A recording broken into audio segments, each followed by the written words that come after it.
So, it's been a while, but today I will be reviewing one of my favorite pairs of boots I own, my Oldspeed Henry Johnson French Army boots. These are in a natural Chrome XL Roughout. A very nice nap on this one too. It's super supple. It's got the stamp, and these were handmade in Media, Pennsylvania by a good friend of mine, Dave, who runs Oldspeed. He has a podcast episode on the Stitch Down podcast. And these are a combination of Stitch Down and Blake Rapid / McKay welting. So it's got this double row, 270, 180, depends. You know, it stops technically at the 180, but the stitching goes all the way to the 270 point stitch down. But on the inside, can't really show you it, but there are stitches on the inside footbed that connect it to the midsole. So there's really 3 sets of stitches that hold this boot together. There's this first row stitch that connects to the outsole, second row stitch that connects to the midsole, and then there is a stitch on the insole that goes into the midsole. It's on a Dr. Sole raw cord outsole, full piece, no leather heel stack. I believe this might be an older rubber compound because I have a few other pairs on the Dr. Sole raw cord that feel different. They feel harder. They don't wear out as quickly. Like this one's kind of wearing a little quicker. I don't know if the camera can pick it up. And yeah, so it's got some blue, a little bit of denim crocking, not much. I only wore these for like 2 months during the summer before I got a few other pairs. And I really like them. Here's the left boot. It's on Oldspeed's 1942 Navy last. It's got a really nice heel counter. You know, you really want on a service boot, and boots in general, really, you want a good heel. This will really lock in your heel when you walk, and it just looks aesthetically better. It's got a contrast, very interesting set of stitching where it's triple row here. In fact, it goes triple row here, but the third row goes down, and then it remains 2, where it stops here and goes back to triple for the heel counter.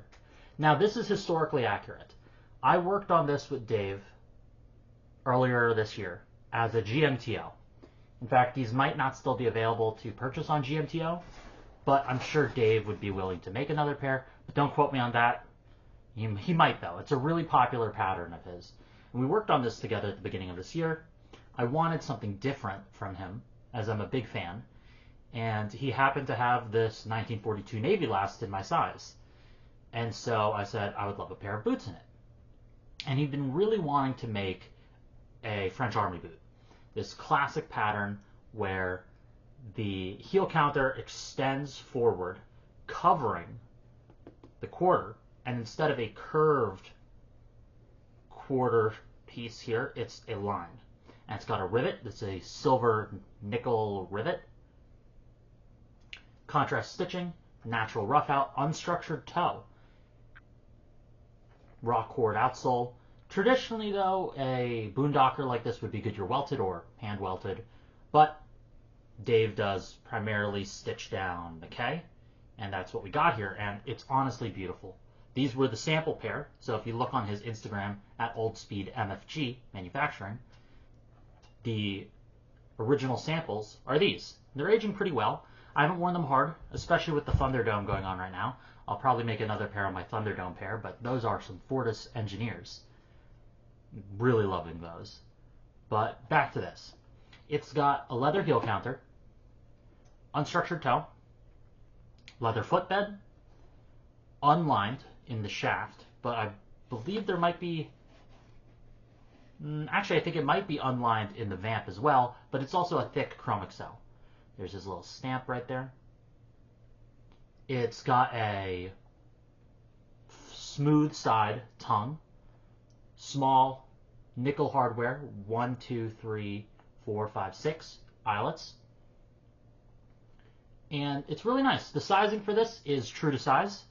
You could maybe get away with a half size up. I would not go a half size down. The true to size to your heel to ball or heel to toe, depending on what's your larger size, where you find the difference, but I recommend going based off your heel to toe. Most important sizing, that's what I go off of. It's got a lined, it is lined on the eyelets. Not sure what that is. Just looks like some undyed natural tan leather. And the eyelets are really nice. They're solid. They have a little bit of a splay here, so they do scratch the tongue a bit, but they're not shredding my tongue or anything like that. It's pretty solid. And I'm in love with these boots. They feel amazing, and they're going to age great. Natural Chrome Excel is probably one of the best leathers out there. Best, and by best, I don't mean it's superior to other leathers in quality and durability. I think it's just the most reliable. In fact, it's the easiest to get, one of the easiest to get. It's the classic boot-making leather, shoe-making leather.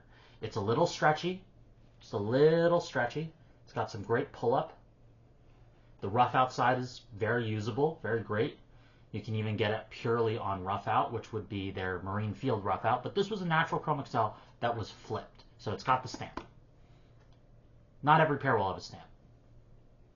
The 1942 Navy last is semi-anatomical. It's not a Munson last. It's not very chunky in the front. But it is fairly anatomical. It doesn't really have any pinching. It's really comfy for all-day wear. Some mild but low arch support and a low block heel. Maybe a little over 1.5 inches or an inch.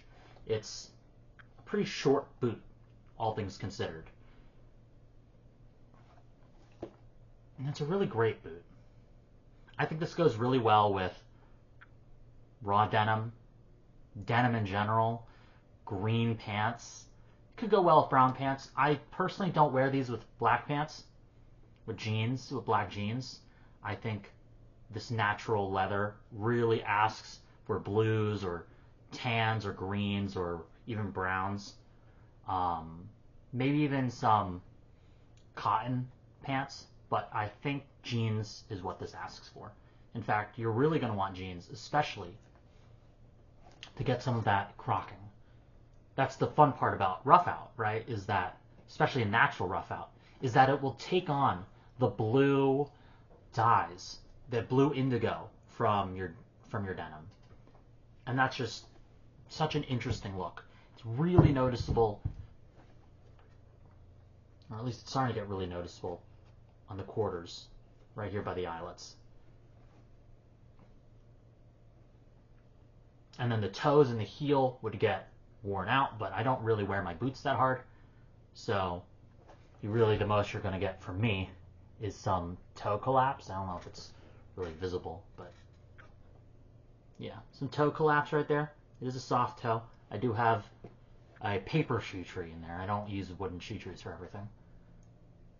It's a great boot. The QC is really good, really rugged. I mean, this was a sample pair, and you can see how clean that stitching is. Very clearly handmade by a small maker, and we tried to get it as historically accurate as possible, right? So it even has this little weird stitch ending area. This is very purposeful. We actually looked at photos of original French Army boots. They're originally called Pershing boots, but the guy that they're named after, not the best guy. So Henry Johnson just feels better. And so not everyone will like this. I know a lot of my friends did not. I personally do enjoy it. I think that's a nice little nod to historical accuracy, especially because then it goes to 2, and then back to 1 here. It's a very military boot, very casual.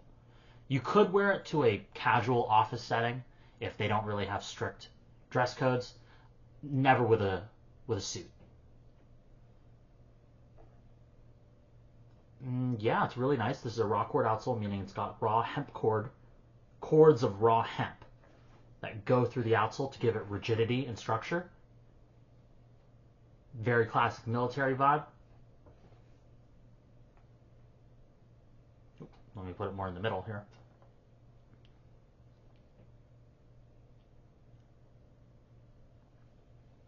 Very clean. It'll be hard to find something at this price range, which I believe was in the mid 600s, made in the USA, to your measurements. I believe it'd be really hard to get. I think the closest I've seen would be maybe the unsung slog boots. Really great boots, but those are 4 digits, low 4 digits, like 1400, and not everyone wants to spend that much. This is less than half that. Though those are hand welted, bit of a difference. So if you prefer the hand welting, that's a good choice.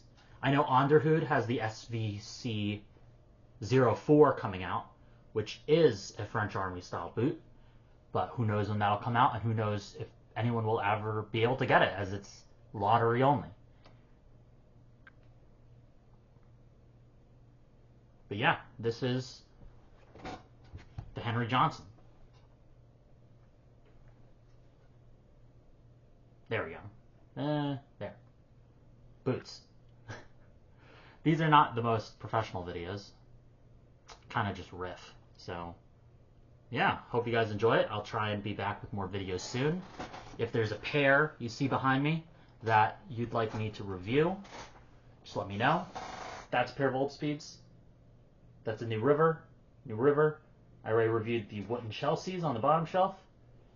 And the Iron Boots Red Shell in here. Got some cowboy boots.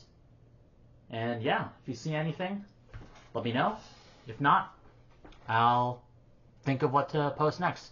Definitely will be doing my Thunderdome boots soon, so keep an eye out for that.